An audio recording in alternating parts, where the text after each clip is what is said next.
L'aquaphobie, ça fait 3 ans. Et après, ça fait plus de 20 ans que j'enseigne la natation.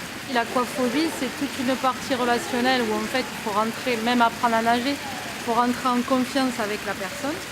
C'est que les gens prennent conscience que l'eau, c'est pas un ennemi, et au contraire, c'est un ami. Et accepter d'être dans l'eau, vivre l'eau en fait. C'est pas, au départ, je pense que c'est pas savoir nager, c'est réaliser que dans l'eau, on est bien.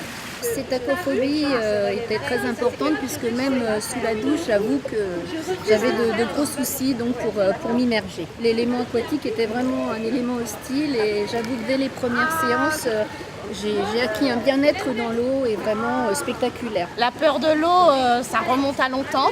Bon, elle m'est venue principalement à l'occasion d'un cours de natation quand j'avais 9 ans, où j'ai failli me noyer. Et la peur de l'eau profonde est arrivée là. Ça a commencé déjà à ne pas pouvoir prendre sa douche, pas pouvoir mettre de l'eau sur le visage.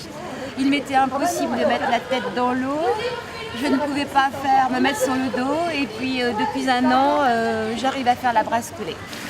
Donc à partir du moment où on n'a plus peur de l'eau, qu'on s'aperçoit qu'on flotte, qu'on est capable de faire n'importe quoi dans l'eau, en fait, il faut s'imaginer que dans l'eau, on est dans l'espace. On a les 3 dimensions.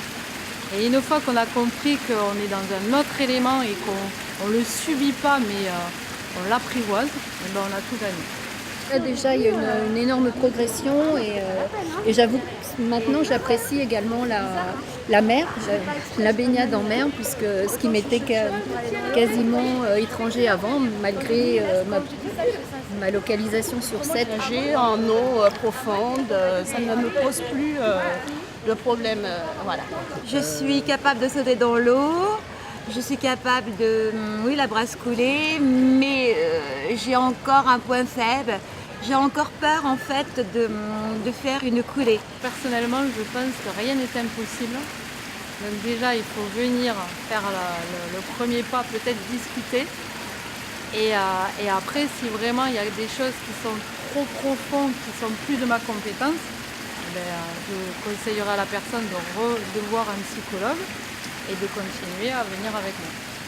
Et le déblocage se fera, mais si on n'y arrive pas, c'est qu'il y a quelque chose qui est au-delà de l'eau, qui est ancré dans la personne, et seul un psychologue est capable de le faire si la personne a envie de passer un cap. En fait, il faut oser, apprendre à oser.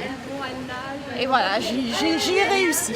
J'ai un projet, c'est à l'âge de 80 ans de nager comme un poisson.